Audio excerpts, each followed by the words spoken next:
Hello guys, good morning. So welcome back to my YouTube channel. This is Utoboyson.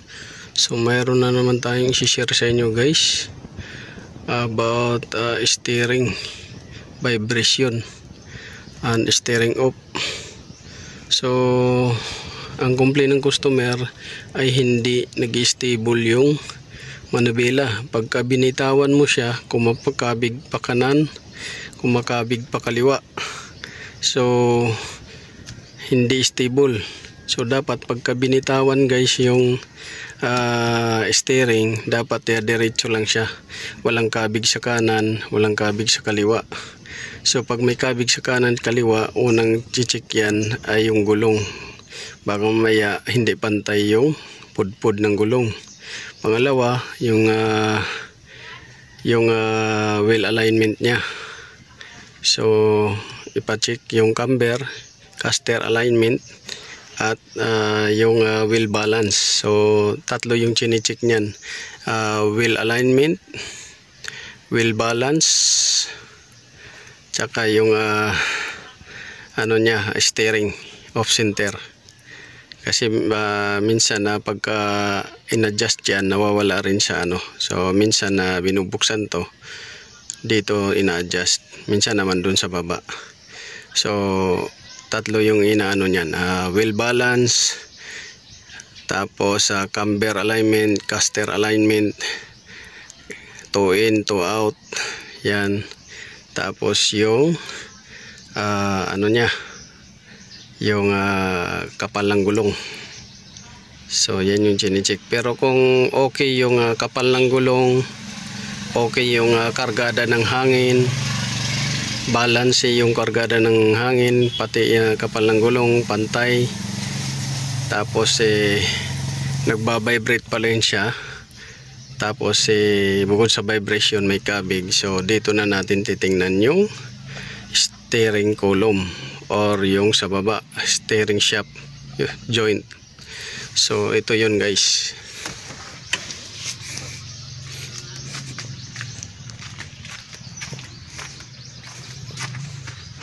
Yan. Dito kasi ang ginawa nila dito, winilding dyan. Yan, winilding na nila dahil pudpud na yung spline dito, spline teeth nya.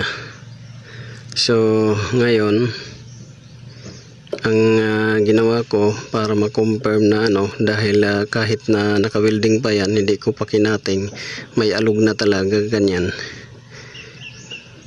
Ngayon tinabas ko na para makita natin yung alog talaga. Kasi ito dito mayroong steering column shaft din doon, universal joint sa taas. Ngayon wala naman siya alog doon sa taas, walang alog. Ngayon ang may alog ito. So tatanggalin natin to muna, tanggalin natin. Tsaka stack up na to guys, nag-stack up na. Tanggalin muna natin to. Yan matigas na nga, bunutin.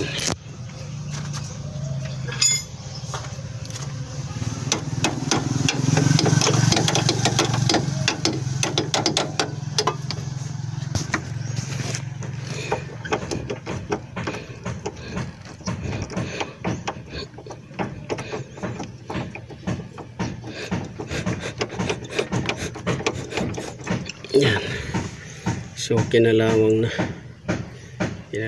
siya. Ayan. Puro kalawang. Ngayon i-check nyo din to kung may alog. So ito siya, so far walang alog dito, wala ring alog. So up down wala ring alog. Yung forward walang alog, yung backward walang alog, up down walang alog. So ito yung ayan nag-stack up, hindi na mabind. Ayan diba, stack up siya. Dapat yan nagbibindo. Yan o. Ayaw na dito pumunta sa kabila. Ayaw na pumunta. Yan o. So stuck up siya. So isang dahilan yan kung bakit matigas iliko yung manibela. Bukod sa matigas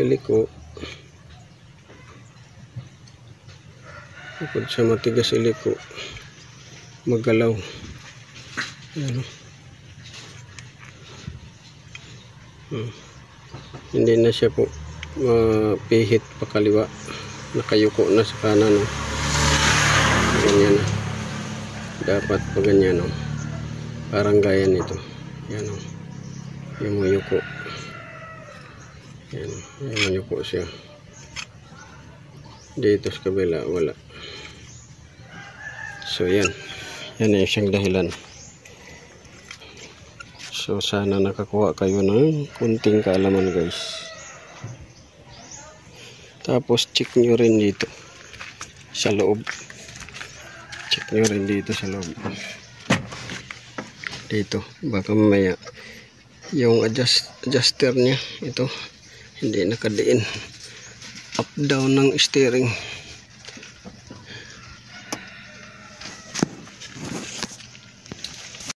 So yun lang guys, update ko kayo pagka napalitan na natin to ng universal cross joint or steering shaft joint.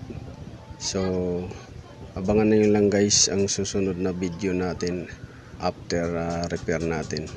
So this is Autoboyson. Maraming salamat sa panonood. Please like, subscribe my YouTube channel Autoboyson. God bless you all.